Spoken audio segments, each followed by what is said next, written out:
Hey, welcome to the Love Them Knives channel. LTK here, talking about Stedman. No? Vouking?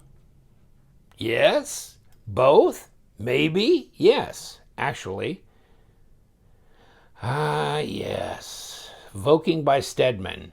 Zahn by Stedman, Max Ace by Stedman, Erosu by Stedman, you know? I don't know what's going on with that conglomerate, but there's a lot of stuff going on.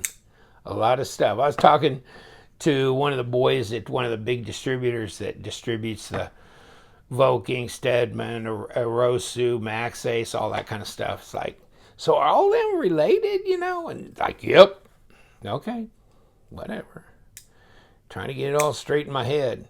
Any case, so why they've separated these brands out, I don't know. Yeah, go figure. Try and figure out everybody's marketing thing.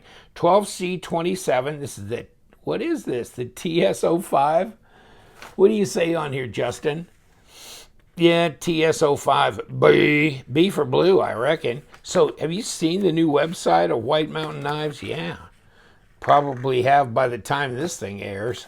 But in any case, yeah, I'm kind of dragging my feet on some of these, getting them up, posted actually, uploaded. The Sam gun. Not the handgun. It's a Sam gun. Son of a gun. $79, so with your LTK discount, that's about $8, right? So it's about $71, something like that. With Sandvik steel, the 12C27. Hey, if you're going to pay $50 for that little pillar knife that CRKT made, you're going to pay $50 for that because it's got Sandvik on it.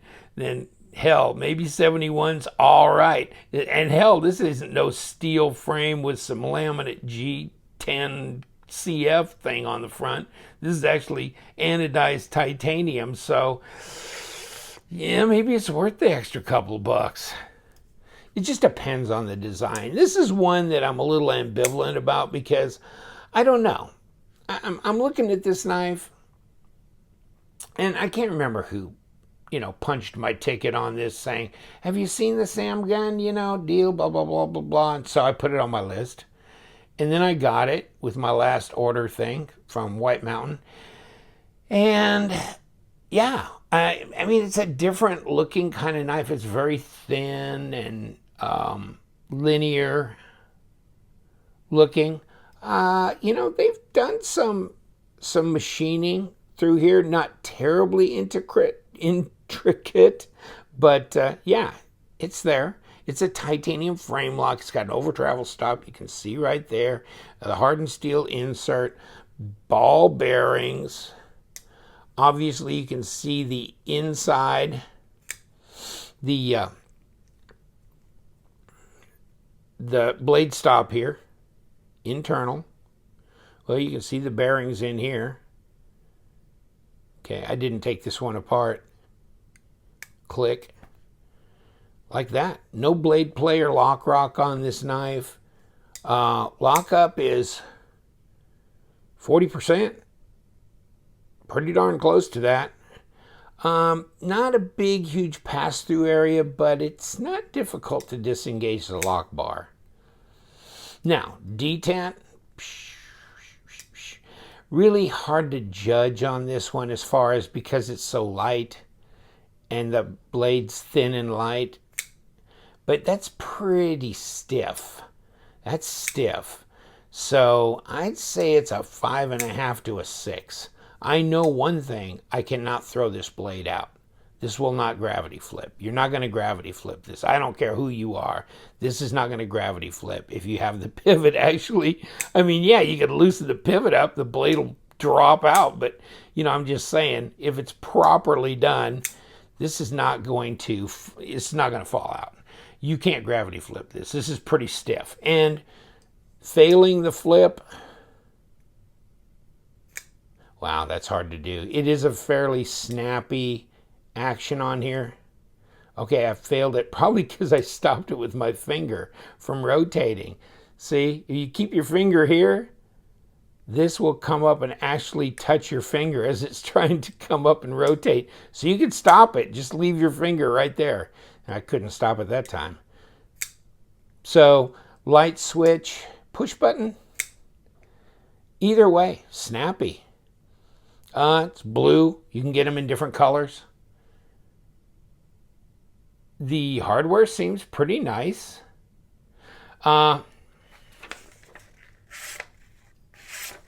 This one, wow. This one's really sharp right out of the box. So, yeah, I'm liking that. Comes in a box. See? With a microfiber cloth, a fitted box. So, hey, that's better than some, ain't it? Definitely better than some. Now, any jimping up here? No jimping on top. Although they've kind of milled around here. Open this up. Landing zone, I guess, for your finger. When you flip it, you got your standoffs here.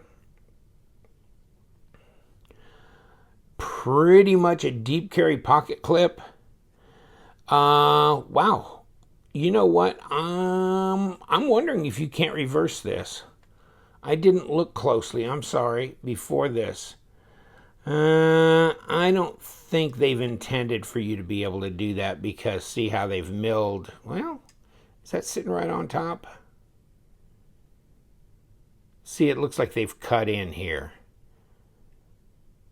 to stabilize, you know, so this is set in. So I don't think you can go left hand on this. But yeah, snappy action, fairly light, not a very big knife. Here's the Paramilitary 2. See what I'm saying? It's smaller than the Para 2. It's not a tiny knife, but it's smaller than the Para 2. And here, the Para will even look bigger in this aspect ratio. See what I'm saying? Okay, so actually, if you paid attention when I showed you this, you would see it's 4 1/4 closed. The Para is 5. This is a 3.5 inch blade. So is the Paramilitary. So this shouldn't be but about 3/4 of an inch difference in overall length. Okay, manufactured in China, of course. Let's throw a measure on it, just so we can see if it's 7 and whatever overall. Obviously, it's not 8 1/4. Oh, a little over 7.5, somewhere in there, and 19, a little over 19, maybe close to 19.5 centimeters. So, and is that a 3.5 inch blade? Pretty dang close. Depends on where you want to measure, right? 3 3/8 to 3.5, somewhere in there, about 85 millimeters. So it's definitely smaller than the Para 2. Maybe even lighter. I don't know. Clicks right into place, though. Interesting design, isn't it? See how the blade almost disappears into the scale? And actually, you're seeing a little bit of the back of the blade, but come on, that's kind of in keeping with the way this is machined off here. It's really lining up fairly well in that regard. Front flipper, I mean, not front flipper, but jimping on the front of the flipper. And, you know, that's not a very big flipper tab. But as long as you don't have greasy fingers, you can make contact with it because there's jimping on it. No other traction around this knife. Let's see what we got for weight. White Mountain Knives. That's where I got mine. What can I say? You know, I'm glad he carries some of the, you know, there's some knife retailers that don't. I mean, like he has the PMP knives, and, you know, he's kind of seems first on board with a lot of things. The QSP knives that came out, those budget knives. I mean, just Justin seems to be very experimental in getting some of these knives. Actually, he gets knives before I even know what they are and that they're even out, you know? I mean, so he keeps up on some stuff. Okay, 3.2 ounces. Okay, that's a little heavier. Well, no. No, it's a little lighter than the Para 2. I was thinking the Para 2 is 2.8, but that's the Manix ultralight. 90.7. Yeah, so hold on. Let's get back to ounces. 3.2. Fancy, I think you're 3.8. Yeah, okay, 3.8. So I was thinking about the Manix, the super light. That's 2.8. So it weighs in between that and get over here and that. So it's right in between those two. But it's a smaller knife and it's very slender. Now, there's the question, isn't it? How slender to slide into your pocket? And let's go up fat place. 4.48. That's as fat as we're going to get on here. So 0.49. Now the Para, which is over there somewhere, is 0.45. So it's a little bit thicker. Blade stock on the Para it's 3.7 millimeters. This one's going to be thinner, I think. 3.2. Let me see if we got a good, yeah, 3.2. So we got 3.2 millimeters. So thinner blade stock than on the Para 2. Little fatter this way, but it's definitely slender this way. Not much real estate coming out of your pocket there. And a nice long pocket clip. That shouldn't be a problem. I can't remember if I've had this in my pocket or not. I think I did. And if if it's a pain, I would remember that. So I don't remember this being a pain, but yes, I think I've had this in my pocket once at least. Very light, streamlined, full-size blade though, basically 3.5-inch blade. And it's sharp. Piercing, it can do that. Slicing, definitely. Look at the high grind on here. So, I don't know. I mean, there's people that like Stedman, Max Ace, Arosu. I do. I know I do.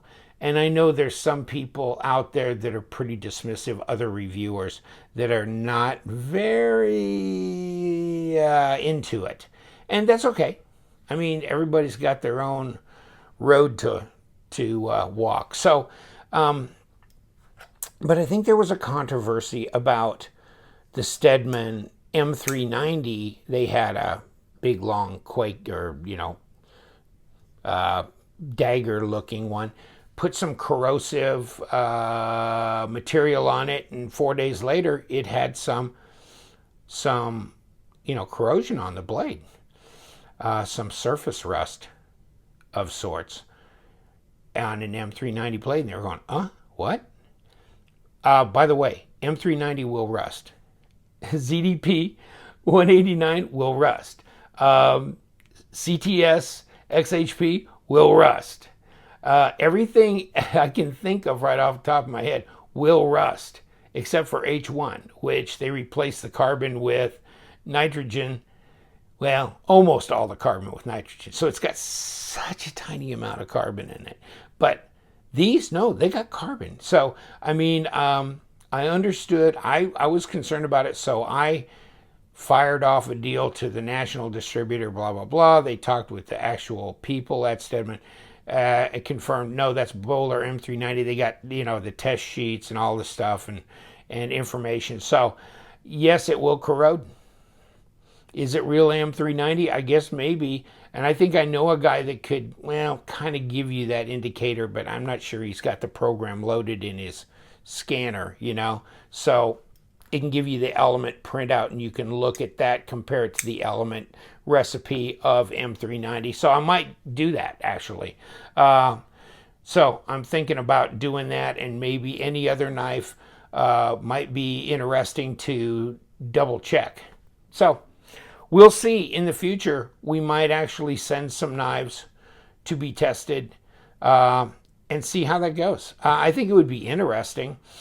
And, just send, maybe just a blank blade. You know what I mean? So they won't know if it's Benchmade, ZT, or Stedman, or Bestech, or whatever.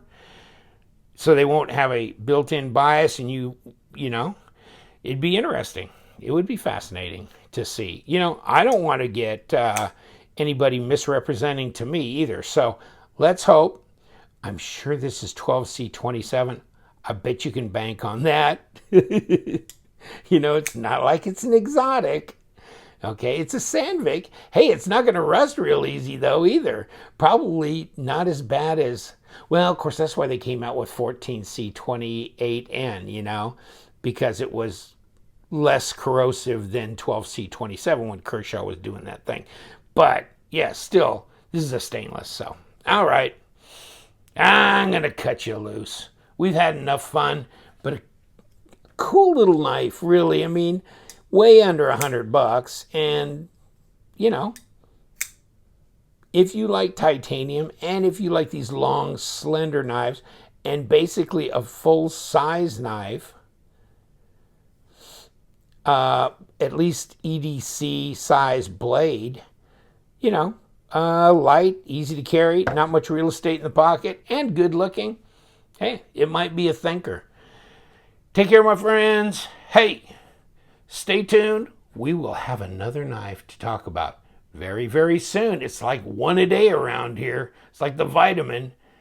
Take care. You know what we do. We love them knives. Hey, stay sharp.